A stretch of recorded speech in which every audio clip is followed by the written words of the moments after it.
观众朋友们好啊，我是胡老。本期给大家带来一个比较猎奇的玩意，就是来自万代生物大图鉴最高规格黑盒限定产品流神大蜈蚣，甚至连文字都是烫金的。不过这款万代标居然还是红色，有没有朋友知道是为什么？那产品整个盒子其实很长，上面流神蜈蚣的剪影也非常好看。整体包装是上下盖的设计，打开后能看到一张物种介绍卡，背面则是玩法说明。拿掉内包的盖子，就能看见流神蜈蚣本体了。我相信第一眼看见的玩家绝对会被惊艳到。首先，蜈蚣本体比想象的要大很多，而且全身透明蓝绿和渐变的花纹非常好看。把玩前需要将防蹭漆的塑料膜全部拿掉，每个零件之间还贴心的标了编号，防止你装错。可以说流神蜈蚣是目前大图鉴黑盒系列最好的产品，超高的还原度和与官图几乎无差别的涂装效果，并且得力于节肢动物的特点，甚至连关节都隐藏得非常好。反面土黄色的腹部看着真实感更加强烈了。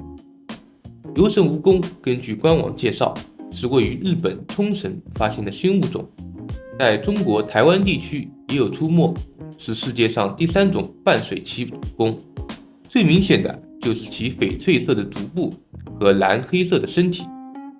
真实物种体长约20厘米，体宽约2厘米，已经是很大的蜈蚣了。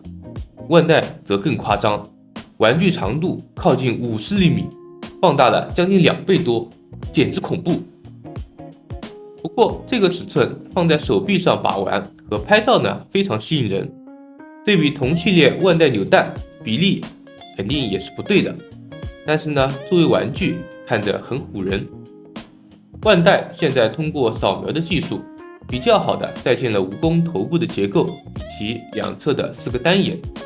嘴部相对来说就比较敷衍了，但是呢，有准确还原出蜈蚣的小颚和毒颚，并且在上面增加了可动的关节。头部触须是这次万代尝试的新设计，内部则是采取皮筋连接，是一种玩家之间常用的设计，使得可动非常灵活，但是看着真的很危险，说不定哪天自己就断了。腹部为土黄色，带有渐变的效果，非常好看，并且遵循真宠有20对不足，在尾足上也还原了尾刺的一个结构。足部的可动设计比较简单，是单向旋转关节，共有2段，但是在个别位置末端呢，还会多出一段球关来增加可动范围。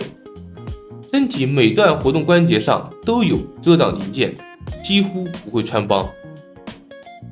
整体透明件的运用，使得流神蜈蚣在透光环境下质感极其漂亮。具体的活动范围可以参考视频中的角度。为了实现这样的幅度呢，其实身体里并非单独的球关，而是每段多了一个上台的设计。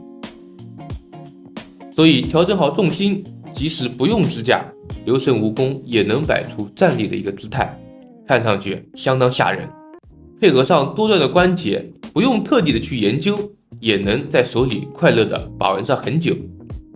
如果家里还有别的生物类玩具，甚至可以还原出流神蜈蚣进行捕食的一个场景，这里就不得不提它半水栖的一个特点。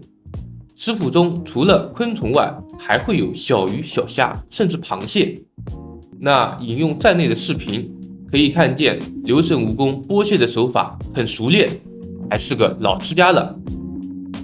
并且如果遇到危险，流神蜈蚣还会选择躲进水里，非常的神奇。那玩具如此大的尺寸，也可以呢搭配其他的 IP 角色进行把玩。